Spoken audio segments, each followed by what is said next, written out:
Assalamualaikum warahmatullahi wabarakatuh. Pada kesempatan kali ini saya akan menjelaskan mengenai konsep dasar trauma, post-trauma stress disorder pada perkuliahan keperawatan trauma.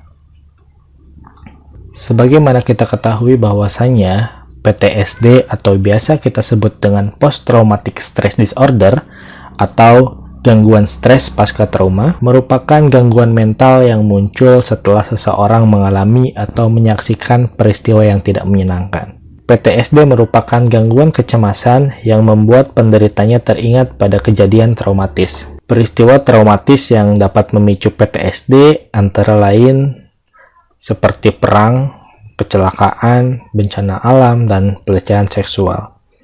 Meski demikian, tidak semua orang yang teringat pada kejadian traumatis berarti terserang PTSD.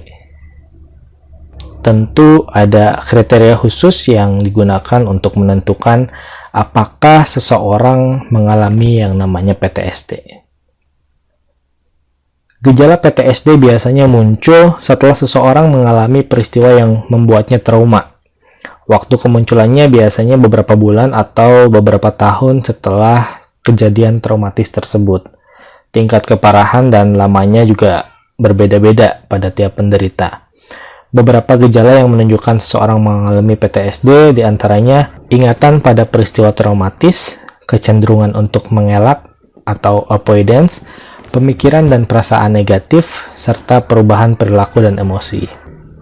Perlu kita garis bawahi bersama bahwasanya pada ingatan pada peristiwa traumatis, penderita PTSD seringkali teringat pada peristiwa yang membuatnya trauma. Bahkan, biasanya penderita merasa seakan mengulang kembali kejadian tersebut. Ingatan terhadap peristiwa traumatis biasanya seringkali hadir dalam mimpi buruk, sehingga penderita tertekan secara emosional. Yang kedua adalah kecenderungan untuk mengelak. Penderita PTSD enggan memikirkan atau membicarakan peristiwa yang membuatnya trauma biasanya. Hal ini ditunjukkan dengan menghindari tempat, kemudian aktivitas, dan seseorang yang terkait dengan kejadian traumatis tersebut. Pemikiran dan perasaan negatif yang biasanya muncul pada penderita PTSD cenderung mengalahkan dirinya atau orang lain. Selain itu, penderita juga kehilangan minat pada aktivitas yang dulu disukainya dan merasa putus asa. Penderita juga biasanya lebih menyendiri dan sulit menjalin hubungan dengan orang lain. Kemudian yang keempat, perubahan perilaku dan emosi. Penderita PTSD seringkali mudah takut atau marah, meski tidak dipicu oleh ingatan pada peristiwa yang traumatis. Biasanya, perubahan perilaku ini juga sering membahayakan dirinya atau orang lain, sehingga penderita juga sulit tidur dan biasanya akan mengalami kesulitan untuk berkonsentrasi. PTSD dapat terjadi pada anak-anak dan orang dewasa. Namun pada anak-anak, terdapat gejala khusus, yaitu sering melakukan reka ulang peristiwa traumatis melalui permainan. Anak dengan PTSD biasanya sering mengalami mimpi buruk, yang bisa terkait secara langsung maupun tidak dengan kejadian traumatis yang dialaminya. Lalu apa saja yang menjadi penyebab PTSD? Biasanya PTSD bisa muncul setelah seseorang mengalami atau menyaksikan peristiwa yang menakutkan atau bahkan bisa sampai mengancam nyawa. Belum diketahui secara pasti sebetulnya mengapa peristiwa tersebut bisa menyebabkan PTSD bagi sebagian orang. Namun, ada dugaan bahwa penyebabnya adalah kombinasi dari sejumlah kondisi seperti yang ada pada tampilan slide. Seperti halnya pengalaman yang tidak menyenangkan, kemudian adanya riwayat gangguan mental pada keluarga, dan bahkan karena kepribadian bawaan yang temperamen. Pemicunya itu bisa diakibatkan karena salah satunya berbagai macam faktor, seperti halnya bencana alam, kemudian perang, kemudian adanya faktor kecelakaan, adanya riwayat masa lalu bullying, kemudian adanya kekerasan fisik, kemudian pernah mengalami pelecehan seksual, kemudian pernah melakukan prosedur medis tertentu seperti halnya operasi, atau bisa diakibatkan karena penyakit yang mengancam nyawa, atau pada fase penyakit yang memang sudah dalam fase end of life. Tidak adanya dukungan dari keluarga atau teman itu menjadi salah satu faktor resiko terjadi PTSD pada seseorang.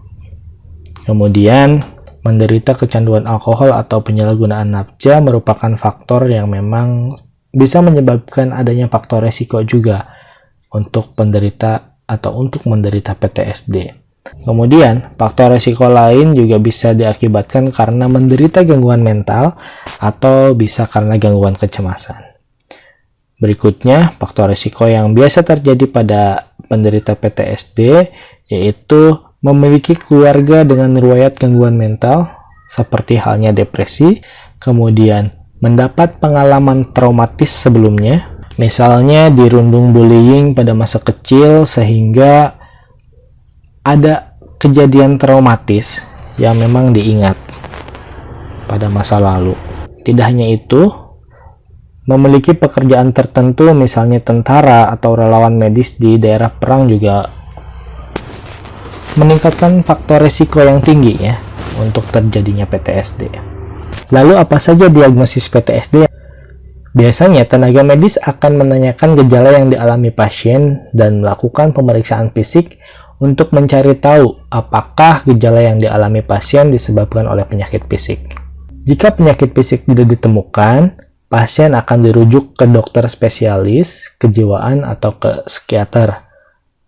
Seseorang baru dapat dikatakan menderita PTSD bila memiliki riwayat mengalami kondisi atau peristiwa berikut sebelum gejala muncul. Pertama, biasanya penderita akan mengalami yang namanya peristiwa traumatis secara langsung. Yang kedua, tidak hanya mengalami peristiwa secara langsung, tapi bisa diakibatkan karena menyaksikan peristiwa traumatis yang menimpa orang lain. Kemudian, yang ketiga, tidak hanya mengalami dan menyaksikan, tetapi bisa diakibatkan karena mendengar bahwa orang terdekat mengalami peristiwa traumatis. Yang terakhir, biasanya berulang kali terbayang pada kejadian traumatis secara tidak sengaja. Cara mendiagnosis gangguan stres pasca trauma, tenaga medis kemungkinan akan melakukan beberapa hal, yaitu pemeriksaan pada fisik terdiagnosa untuk memeriksa masalah medis yang mungkin menjadi penyebab gejala PTSD. Bisa juga melakukan evaluasi psikologis yang mencakup diskusi tentang tanda dan gejala dan peristiwa atau peristiwa yang mengarah ke diagnosis PTSD. Yang terakhir, menggunakan kriteria dalam Manual Diagnostik dan Statistik Gangguan Mental atau DSM-5 yang diterbitkan oleh American Psychiatric Association. Lalu apa saja jenis pengobatan pada PTSD? Pengobatan PTSD bertujuan untuk meredakan respon emosi pasien dan mengajarkan pasien bagaimana cara mengendalikan diri dengan baik ketika teringat pada kejadian yang traumatis. Metode pengobatan yang dilakukan meliputi metode secara psikoterapi atau metode secara obat-obatan yang bisa ditempuh dengan untuk psikoterapi dapat dilakukan secara individual atau berkelompok dengan pasien PTSD lain sebetulnya. Ada beberapa jenis psikoterapi yang biasanya digunakan untuk mengatasi PTSD, yaitu pertama terapi kognitif untuk mengenali dan mengubah pola pikir pasien yang negatif menjadi positif. Kemudian terapi exposure untuk membantu pasien menghadapi keadaan yang memicu trauma secara efektif. Kemudian, terapi eye movement desensitization atau biasa disebut dengan EMDR, yaitu merupakan kombinasi terapi yang memang terdapat terapi exposure dan teknik gerakan mata untuk mengubah respon pasien saat teringat kejadian traumatis. Adapun obat-obatan yang biasa digunakan tenaga medis biasanya untuk mengatasi PTSD ini diberikan obat seperti halnya antidepresan, Tentu obat ini diberikan untuk mengatasi depresi seperti sertralin atau paroxetin ya. Tapi ini biasanya dianjurkan untuk berkolaborasi dengan tenaga medis. Kemudian anti cemas untuk mengatasi kecemasan, dan obat-obatan lain tentunya untuk mengatasi seperti halnya mencegah adanya mimpi buruk dan lain-lain.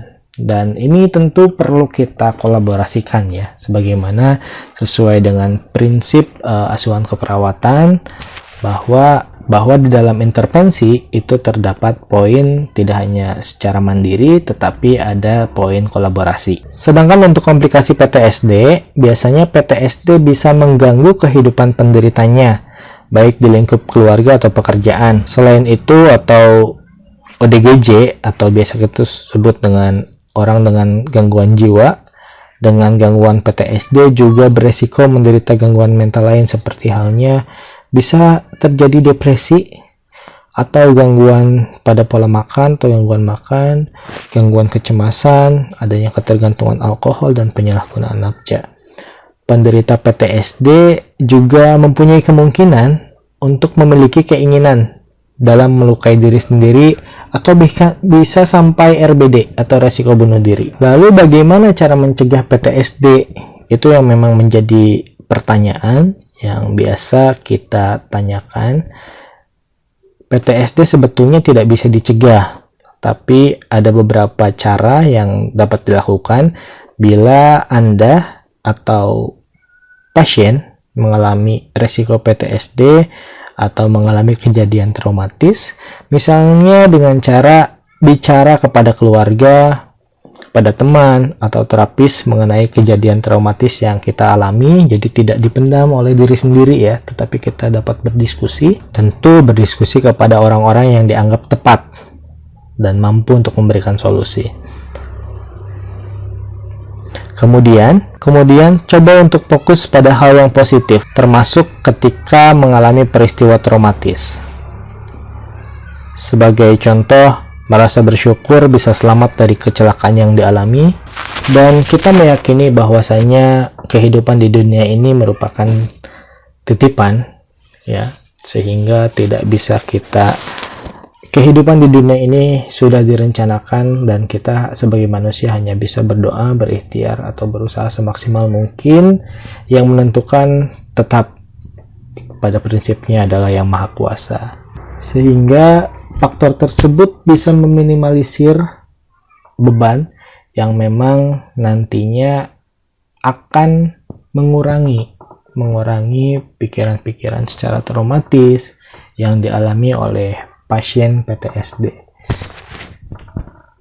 Itu saja mungkin yang dapat saya sampaikan pada pertemuan kali ini. Saya akhiri. Wassalamualaikum warahmatullahi wabarakatuh.